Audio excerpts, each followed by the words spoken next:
ನಮಸ್ಕಾರ ಸ್ನೇಹಿತರೆ, ಕನಿಷ್ಕಾಸ್ ಬ್ಲಾಗ್ಸ್ಗೆ ಸ್ವಾಗತ. ಇವತ್ತು ಆಂಧ್ರ ಸ್ಟೈಲಲ್ಲಿ ಪಾಲಕ್ ಪಪ್ಪು ಹೇಗೆ ಮಾಡೋದು ಅಂತ ನೋಡೋಣ. ಪಾಲಕ್ ಸೊಪ್ಪಲ್ಲಿ ಪಪ್ಪು ಮಾಡಿಕೊಂಡ್ರೆ ತುಂಬ ರುಚಿಯಾಗಿರುತ್ತೆ. ಬೇರೆ ಸೊಪ್ಪುಗಳಲ್ಲೂ ಕೂಡ ಪಪ್ಪು ಮಾಡ್ತಾರೆ, ಆದರೆ ಎಲ್ಲದಕ್ಕಿಂತ ಪಾಲಕ್ ಸೊಪ್ಪಲ್ಲಿ ಮಾಡೋ ಪಪ್ಪು ತುಂಬ ರುಚಿಯಾಗಿರುತ್ತೆ.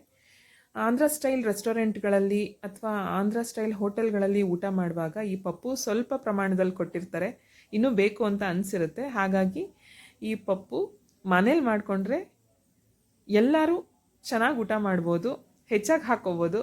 ಹಾಗಾಗಿ ಪಾಲಕ್ ಪಪ್ಪು ಎಲ್ಲರಿಗೂ ಇಷ್ಟ ಆಗುತ್ತೆ ಅಂತ ಹೇಳಿ ಇವತ್ತು ಈ ವಿಡಿಯೋ ಮಾಡ್ತಾಯಿದ್ದೀನಿ. ಇದನ್ನು ಹೇಗೆ ಮಾಡೋದು ಅಂತ ನೋಡೋಣ.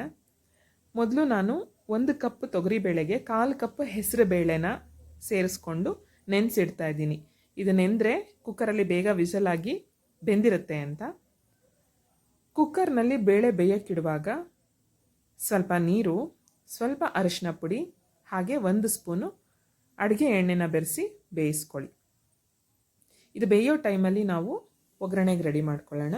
ಬಾಣಲೆಗೆ 2 ಸ್ಪೂನ್ ಎಣ್ಣೆ ಹಾಕಿ 1 ಸ್ಪೂನ್ ಸಾಸಿವೆ ಸಿಡಿದ ತಕ್ಷಣ 1 ಸ್ಪೂನ್ ಜೀರಿಗೆ ಹಾಕ್ಕೊಳ್ಳಿ. ಜೀರಿಗೆ ಸ್ವಲ್ಪ ಫ್ರೈ ಆಗ್ತಾ ಇದೆ, ಚೆನ್ನಾಗಿ ಕಲರ್ ಚೇಂಜ್ ಆಗಿದೆ ಅಂತ ಅಂದಾಗ 2ರಿಂದ 3 ಕಡ್ಡಿ ಕರಿಬೇವಿನ ಸೊಪ್ಪು ಹಾಕ್ಕೊಳ್ಳಿ. ನಂತರ 1 ಸ್ಪೂನು ಕಡಲೆಬೇಳೆ ಫ್ರೈ ಆಯಿತು ಅಂದ ತಕ್ಷಣ 2ರಿಂದ 3 ಮೆಣಸಿನ್ಕಾಯಿ ಹಾಕ್ಕೊಂಡು ಫ್ರೈ ಮಾಡಿ. ನಂತರ ಹಸಿ ಮೆಣಸಿನ್ಕಾಯಿ ಇಲ್ಲಿ ನಾನು 6ರಿಂದ 7 ತೊಗೊಂಡಿದ್ದೀನಿ, ಯಾಕೆಂದರೆ ಪಪ್ಪು ಸ್ವಲ್ಪ ಸ್ಪೈಸಿಯಾಗಿದ್ರೇ ರುಚಿ ಕೊಡೋದು. ಹಾಗಾಗಿ ಇಲ್ಲಿ 1 ಗಡ್ಡೆ ಬೆಳ್ಳುಳ್ಳಿನ ನಾನು ಸಿಪ್ಪೆ ಬಿಡಿಸಿ ಸಣ್ಣದಾಗಿ ಚಾಪ್ ಮಾಡ್ಕೊಂಡಿದ್ದೀನಿ. ಅದು ಫ್ರೈ ಆಗ್ತಿದ್ದಾಗೆ 2 ಮೀಡಿಯಮ್ ಸೈಜ್ ಈರುಳ್ಳಿನ ಸಣ್ಣದಾಗಿ ಹೆಚ್ಚಿ ಫ್ರೈ ಮಾಡಿಕೊಂಡು 2 ಟೊಮೆಟೊ ಯೂಸ್ ಮಾಡಿದ್ದೀನಿ. ಇಲ್ಲಿ ಸ್ವಲ್ಪ ಉಪ್ಪು ಸೇರಿಸ್ಬಿಟ್ಟು ಟೊಮೆಟೊ ಸ್ವಲ್ಪ ಮೆತ್ತಗಾಗ್ತಿದೆ ಅನ್ನುವಾಗ ನಾವು ತೊಳೆದು ಹೆಚ್ಚಿರೋ ಪಾಲಕ್ ಸೊಪ್ಪು ಇಲ್ಲಿ 2 ಕಟ್ ತೊಗೊಂಡಿದ್ದೀನಿ, ಅದನ್ನು ಚೆನ್ನಾಗಿ ಫ್ರೈ ಮಾಡ್ಕೊಳ್ಳಿ. ಚೆನ್ನಾಗಿ ಫ್ರೈ ಆಗುವಾಗ ಸ್ವಲ್ಪ ನೀರು ಬೆರೆಸ್ಕೊಳ್ಳಿ. ಅಷ್ಟೊತ್ತಿಗೆ ಬೇಳೆ ಬೆಂದಿರುತ್ತೆ. ಬೆಂದಿರೋ ಬೇಳೆನ ಸೊಪ್ಪಿನ ಜೊತೆ ಮಿಕ್ಸ್ ಮಾಡಿ ಸ್ವಲ್ಪ ನೀರು ಕಮ್ಮಿನೇ ಹಾಕಿ, ಯಾಕೆಂದರೆ ಪಾಲಕ್ ಪಪ್ಪು ತುಂಬ ಗಟ್ಟಿಯಾಗಿರುತ್ತೆ, ನೀರಾಗಿರಲ್ಲ.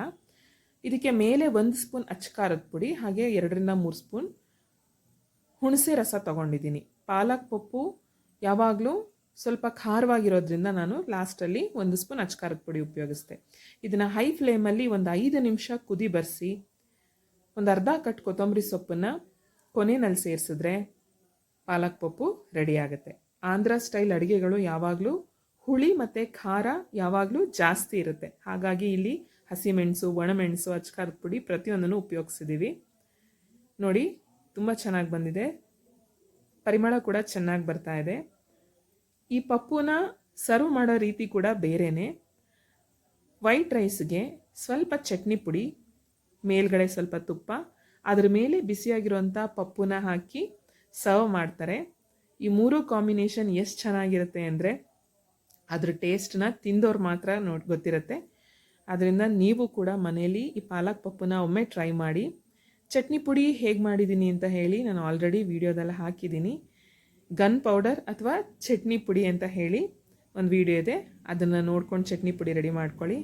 ನೋಡಿ, ಪಾಲಕ್ ಪಪ್ಪು ತುಂಬ ಚೆನ್ನಾಗಿ ಬಂದಿದೆ. ನೀವು ಕೂಡ ಟ್ರೈ ಮಾಡಿ ಕಮೆಂಟ್ ಮಾಡಿ. Thank you.